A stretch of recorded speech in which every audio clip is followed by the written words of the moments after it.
avant de revenir à Salsabil. D'accord. Donc moi, je dirais à la place je dirais qu'il y a des changements et aussi des découvertes. Moi, je dirais ce qu'on a découvert depuis la révolution de 2011. On a découvert une jeunesse pleine de potentiel, ce qu'on ne savait pas avant 2011, parce qu'on n'avait pas autant de liberté de s'exprimer et tout. Donc on a découvert une jeunesse avec plein de potentiel sur plusieurs secteurs, et surtout en ce qui me concerne, le secteur artistique aussi. Son implication réelle envers son pays, la Tunisie, son implication aussi dans la vie politique tunisienne, la chose qu'on ne touchait pas avant la Révolution. Donc moi je trouve que la liberté d'expression a permis aux Tunisiens d'exploiter la jeunesse. C'est la vraie richesse de la Tunisie en fait. Donc on aimerait bien que, politiquement parlant, on leur donne beaucoup plus d'espace, on les implique un peu plus, parce que vraiment, le jeune Tunisien a beaucoup de talent et a beaucoup de données à donner à ce pays. Est-ce que vous diriez que les jeunes Tunisiens sont toujours impliqués durant toutes ces 8 ou 9 années?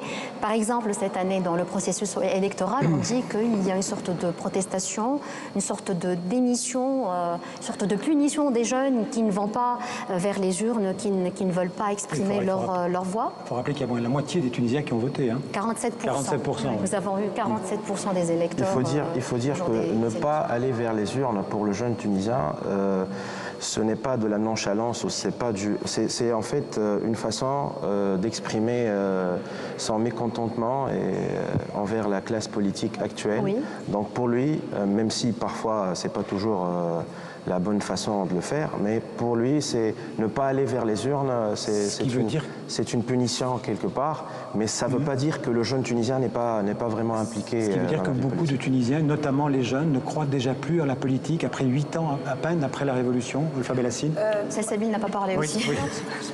Vous pouvez répondre les deux. C'est pour rebondir sur ce que vient de dire notre artiste. En fait, les jeunes ont découvert de nouveaux canaux de faire de la politique. Ce n'est pas du tout du désintérêt, ni de la nonchalance, ni de l'irresponsabilité. Absolument pas. Je ne pense pas du tout qu'il s'agisse de cela. Absolument. Ils ont de nouveaux canaux. La société civile, déjà, qui est extrêmement présente, mais qui est aussi extrêmement influente. Il ne faut pas l'oublier. Elle a beaucoup pesé sur les décisions, sur certaines décisions politiques. Et donc, je pense que c'est nous, peut-être, notre génération, qui est un peu en décalage, qui n'arrive pas à suivre la jeunesse dans sa nouvelle représentation de la chose publique, dans sa nouvelle représentation des méthodes d'exercer de la politique. Sur la question religieuse, je partage totalement l'avis de Olfa. Absolument, c'est un clivage qui ne s'est pas du tout qui n'a pas du tout disparu.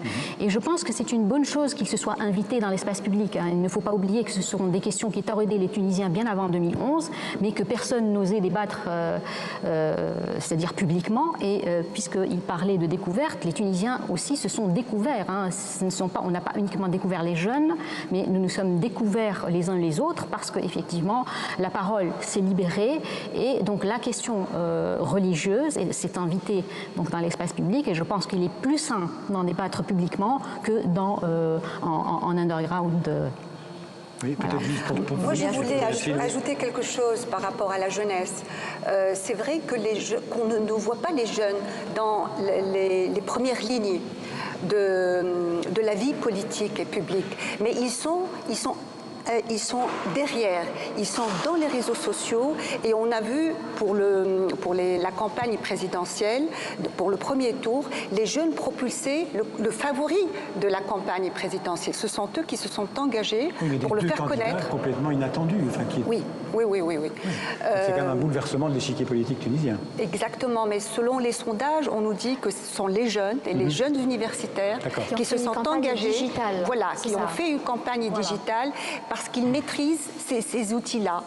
C'est vraiment leurs outils de prédilection, les réseaux sociaux. Peut-être pour rejoindre un peu ce qu'a dit Mourad tout à l'heure, les Tunisiens se sont découverts, les jeunes se sont découverts, mais nous avons aussi découvert de nouvelles manières. Nous avons inventé peut-être de nouvelles façons de faire la politique, de faire la chose publique.